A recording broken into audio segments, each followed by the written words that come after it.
Hi అండి, breakfast series start చేశాను కదా. ఈరోజు డే 3. ఈరోజు వీడియోలో మనందరికీ ఎంతో ఇష్టమైన అలాగే స్పెషల్ డేస్ లో చేసుకొని ఒక మంచి బ్రేక్ఫాస్ట్ రెసిపీని మీ అందరితో షేర్ చేసుకోబోతున్నాను. అదే పూరి ఎలా చేసుకోవాలో చూపించబోతున్నాను. సో మరి ప్రాసెస్ లోకి వెళ్ళిపోతామా?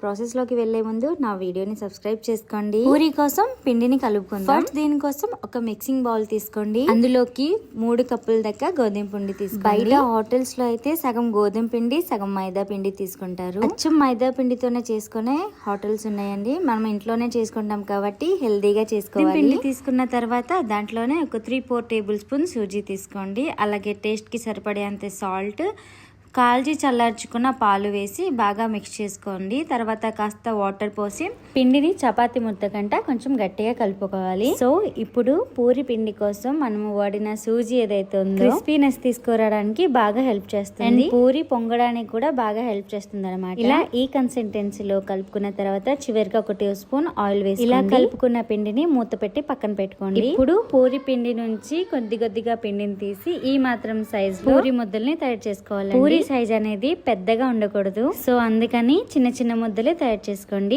ఇప్పుడు ఒక్కొక్క పిండిని తీసుకొని ఇలా కొద్దిగా పిండిని చల్లుకొని రౌండ్ గా ఈవెన్ గా రోల్ చేసుకోండి. ఇలా ఒక 5-6 పూరీలు ఒత్తుకున్న తర్వాత స్టవ్ మీద ఒక మందంగా ఉన్న కడాయిని పెట్టుకొని దాంట్లో ఆయిల్ ని హై ఫ్లేమ్ లో పెట్టి బాగా కాగనివ్వాలి. ఆయిల్ బాగా హీట్ అయిన తర్వాత మాత్రమే ఇందులోకి ఒక్కొక్కటిగా పూరీలు వేసుకొని ఫ్రై చేసుకోవాలి. తక్కువ మంట మీద పూరీలు వేగిస్తే పూరీలు ఇలా పొంగవాలి. పూరీని ఇలా ఆయిల్ లో మునిగేలా వేసిన తర్వాత ఆయిల్ ని పూరి వైపుకు తోస్తూ ఉండాలి. లేదంటే ఇలా చూపించిన విధంగా పూరీని ఆయిల్ లో ఇలా డిప్ చేస్తూ వేయించుకోవాలి. అప్పుడే పూరి చక్కగా పొంగుతుందండి. చూసారా, వేసే ప్రతి ఒక్క పూరి కూడా చక్కగా పొంగుతుంది. సో నేను చెప్పినట్టుగా చేస్తే ఇలా పూరీలు చక్కగా పొంగుతాయండి.